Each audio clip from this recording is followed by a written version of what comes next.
जय श्री महाकाल।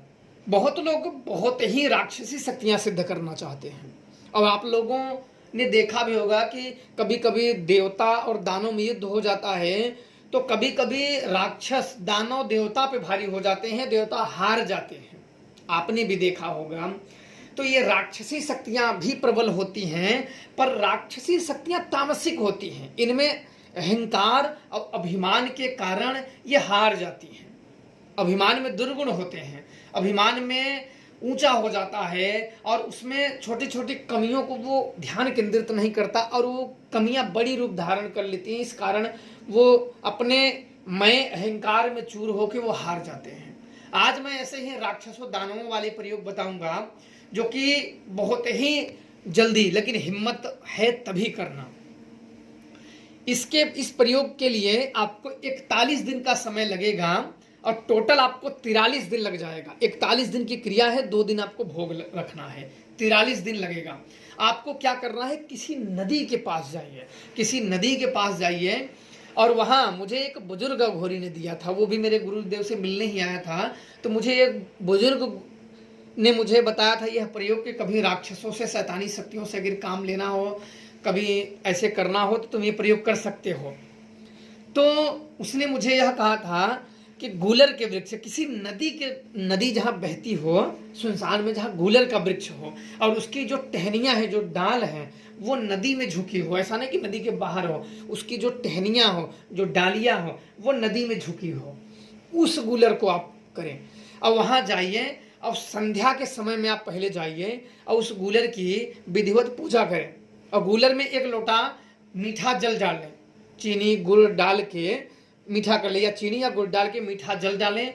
और डालने के बाद एक बड़ा सा कटोरा, जैसे बड़ी सी देली नहीं तो जिसे परई भी बोलते हैं, कभी बड़ी वाली देली, उसमें आपको घी भरना है, घी का जोत लगानी है। घी का जोत आपको वहाँ पेड़ के जड़ में रख देना है और उस जो दिया की जो लौ की बत्ती है वो होनी चाहिए पूरब दिशा की तरफ, पूरब दिशा की तरफ होनी चाहिए। और वहाँ जला के आपको चुपचाप चले आना है और उतने दिन तक आपको कम बोलना है, कम बोलना है और ध्यान करना है उसी वृक्ष का। ध्यान से क्या होता है ना कि अपने जो चक्र होते हैं, जो अपने 7 चक्र होते हैं, एक प्रकार के अपने 7 शरीर होते हैं अपने अंदर, इन चक्रों को भोजन मिलता है। चक्रों का भोजन ध्यान है, इस बात का आप लोग स्मरण रखना। जितना ध्यान करोगे उतना ही आपका चक्र जो है एक्टिव होता चला जाएगा। और चक्र एक्टिव है तो किसी मंत्र साधना क्रियाओं में आप असफल नहीं हो सकते हो। जो मंत्र जपोगे, जो क्रियाएं करोगे, जो साधनाएं करोगे, उसमें 100% सफलता होगी। अगर चक्र स्थिर रहेंगे, कमजोर रहेंगे या सुप्त रहेंगे तो जितना आप जपोगे उतना आपको लाभ नहीं मिलेगा। अब आपको 41 दिन यह क्रिया करनी है। 41 दिन क्रिया, इसमें बहुत ही डरावने अनुभव होते हैं, पर डरना नहीं है और किसी से कहना नहीं है। और यह करने के बाद अब 41 दिन की क्रिया होगी तो 42 दिन आपको खीर बनानी है, गाय के दूध का खीर उसमें बनानी है। और फिर 42 और 43 दिन आपको खीर डालनी है। 42 दिन आप वहीं रात भर रुकें, वहीं बैठ जाइए और वहीं बस ध्यान में बैठे रहें कि आइए आइए आइए, बस इतना रुक रुक के करिए। थक जाइए तो बिल्कुल रुक जाइए, बोलना बंद करिए, लेकिन आसन से उठे ना।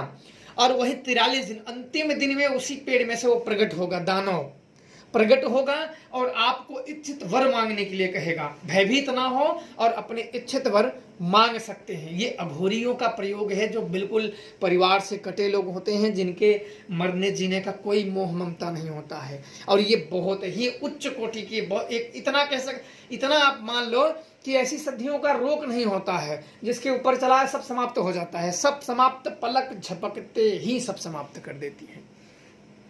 जिसमें हिम्मत हो वही यह प्रयोग करें, अन्यथा कहानी समझ के भूल जाएं। मेरा तो यही है कि कहानी ही समझ के, अगर हिम्मत हो तो ही करें, कहानी समझ के भूल जाएं। जय श्री महाकाल।